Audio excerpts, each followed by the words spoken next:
فَإِذَا نُفِخَ فِي الصُّورِ نَفْخَةٌ وَاحِدَةٌ، لوگ قبروں سے اٹھیں گے، حالت کیا ہوگی؟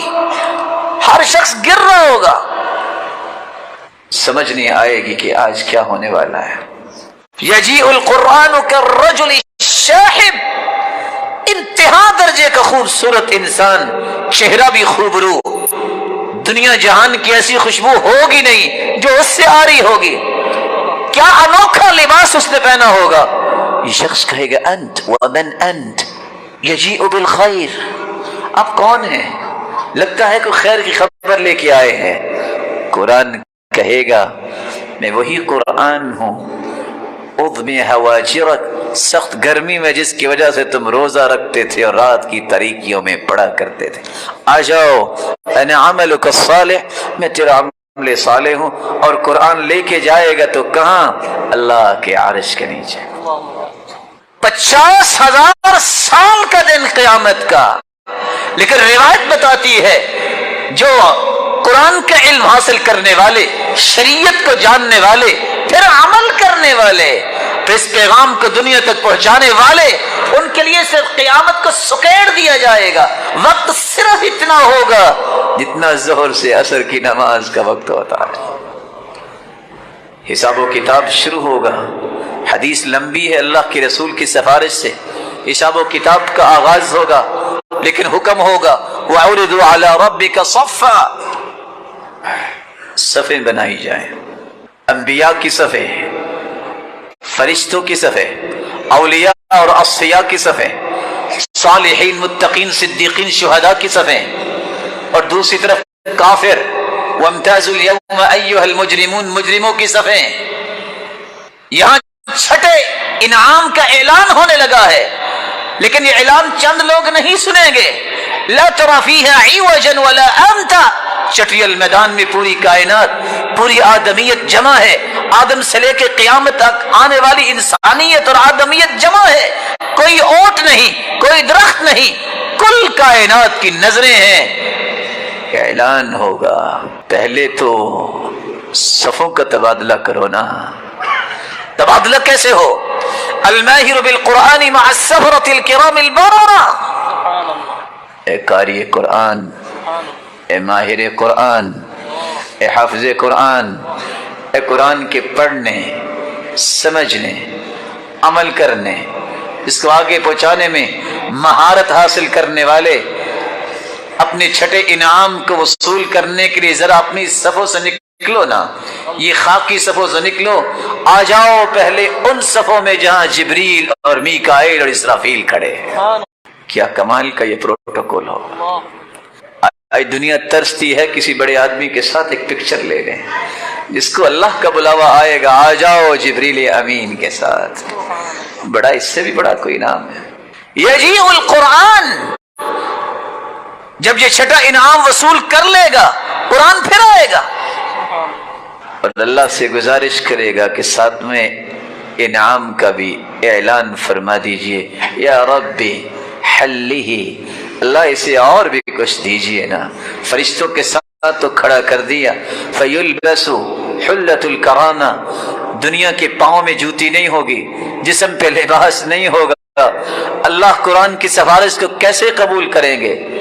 اقرأ القرآن فإنه يأتي يوم القيامة شفيعا لأصحابه، یہ قرآن پڑھا کرو، یہ سفارشی ہے، سب سے پہلے اللہ کے رسول کے بعد سفارش قبول کی جائے گی تو روزے اور قرآن کی سفارش کرے گا اللہ، کچھ اور بھی انعام دیجئے۔ ساتھ ہی ساتواں اعلان بھی ہوگا اور اس پہ عمل درآمد بھی ہوگا، فیلبس حلۃ الکرامہ، عزت کا لباس، جنتی خلعت فاخرہ، پوری کائنات کے سامنے اسے پہنائی جائے گی۔ یا رب زدہ، قرآن کہے گا آٹھواں انعام کدھر؟ اللہ کچھ اور بھی دیجئے۔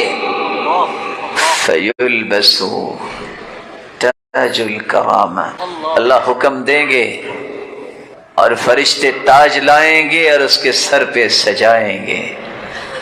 ابھی یہ آٹھواں اعلان جو ہے وہ نہیں ہوگا، اللہ ذوالجلال کے فرشتے جو ہی تاج پہنائیں گے حکم ہوگا والدین کدھر ہیں؟ والدین کدھر ہیں؟ والدین کو لایا جائے گا. البس والداه تاجا يوم القيامة ضوءه احسن من ضوء الشمس وفي رواية لا تقوم لهم الدنيا. اللہ اسے اور بھی کچھ دیجیے. یہ 8ویں انعام کا اعلان ہونے لگا ہے. جہاں اس حافظ قرآن کے سر پہ تاج سجایا جائے گا پوری کائنات دیکھ رہی ہوگی یہ کیا ہو رہا ہے. اس کے والد اس کی والدہ کو لایا جائے گا اور ان دونوں کے سر پہ بھی تاج کو سجایا جائے گا جس کی روشنی کیا ہوگی سورج سے بھی زیادہ. امام ابن القیم فرماتے ہیں اور علماء لکھتے ہیں یہاں اشارہ کس بات کی طرف ہے؟ جہاں پوری کائنات دیکھ رہی ہوگی سورج سے بھی اگر اس کی روشنی بڑھ گئی تو گویا پوری کائنات کی توجہ کا مرکز بن جائیں گے یہ لوگ. کون؟ یہ عائلہ ربانیہ، یہ خوبصورت خاندان جس میں ایک حافظ قرآن ہے، والدین ہیں. لا تقوم لهم الدنیا، دنیا ساری کی ساری بیچ دی جائے ان تاجوں کی قیمت ادا نہیں ہو سکتی. اللہ یہ ہر ایک کے نصیبے میں فرمائے. یہاں تک بس نہیں ہے، ایک 9ویں انعام کا اعلان ہونے لگا ہے. یا رب ارض عنہ، یہ سفارش ابھی کر رہا ہے تو قرآن ہی. يناشد في ارضائه لحبيبه واجدر به سؤلا اليه موصلا. کیا کمال کی سفارش ہے.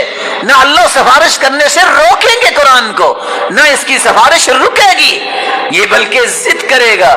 کس طرح کیا ضد؟ اللہ اس سے راضی بھی ہو جائے. فیرضى عنہ ربو.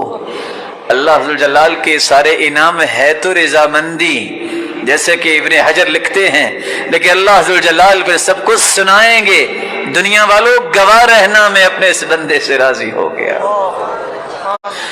رضا کے بعد یہ سب سے پہلا انعام جس کی تڑپ مجھے اور آپ کو ہونی چاہیے، اور اس تڑپ کو اتنی گہری اپنے دل میں لے جاؤ کہ زندگی کی آخری رمق اور سانس تک اس خواہش کو پورا کرنے کے لیے تڑپتے رہو. کس طرح میرا بچہ حافظ قرآن بن جائے، قاری قرآن، ماہر قرآن بن جائے. وہ تڑپ کیسی؟ جو ہی اللہ راضی ہوں گے. حدیث کے الفاظ یقال لصاحب القرآن، پھر اللہ ذوالجلال ان ربکم یحاضر ولیس بینہ وبینہ ترجمان ولا حجاب. اللہ ہر ایک سے کلام کریں گے، لیکن یہ کلام کتنی مبارک ہے. اللہ خود اپنے بندے سے مخاطب ہوں گے.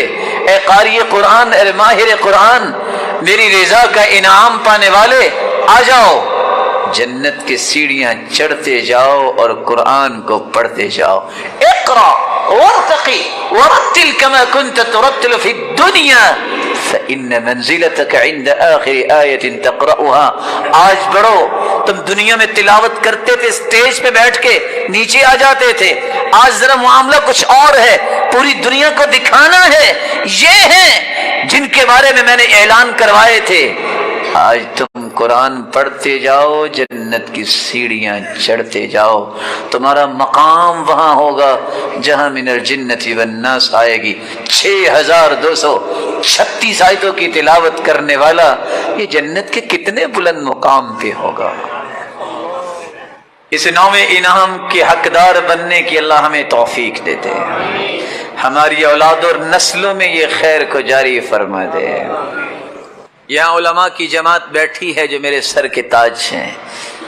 یہ جانتے ہیں دنیا کے اندر لاکھوں کتابیں ہیں، جملہ کتب حدیث کو جمع کر لیا جائے اس پلے کی روایت آپ کو نہیں ملے گی. جو ہی انسان کی روح نکلتی ہے انسان کا عمل ختم. اذا مات ابن آدم انقطع عمله الا من ثلاث: من صدقة جارية او علم ينتفع به او ولد صالح يدعو له. ادھر روح نکلتی ہے ادھر اعمال بند ہو جاتے ہیں. اس کے بعد تو اجر ہے، یہ سزا ہے، یہ جزا ہے. لیکن 10واں انعام اللہ نے دنیا میں نہیں آخرت میں چھپا کے رکھا ہے. کن کے لیے؟ اہل القرآن ہم اہل اللہ وخاصتہ. اہل قرآن قرآن تو اللہ کے خاص بندے اور اللہ والے ہیں۔ وہ 10واں انعام کیا ہے؟ دنیا میں تو جو لاکھوں کتابیں، کیا اربوں کتابیں موجود ہیں، کوئی روئے زمین پہ ایسی کتاب نہیں جس کو پڑھنے سے آپ کو ایک حرف کی 10 نیکیاں ملے۔ یہ واحد قرآن ہے، ایک حرف، خواہ اس کا معنی آتا ہو یا نہ آتا ہو، تمہارے نامہ اعمال میں 10 نیکیاں لکھی جاتی ہیں۔ لیکن قیامت کا دن ہوگا، حدیث کے الفاظ ہیں، یہ جنت کی سیڑھیاں چڑھتا جا رہا ہے، قرآن پڑھتا جا رہا ہے، وَيُزَادُ بِكُلِّ آيَةٍ حَسَنَةٍ۔ اللہ فرمائیں کہ میرے بندے، دنیا تو دنیا رہ گئی، میرے انعام ذرا دیکھو، تم جو آیت پڑھ رہے ہو ہر آیت کے بدلے میں آج بھی تیرے درجوں میں اضافہ کرتا جا رہا ہے۔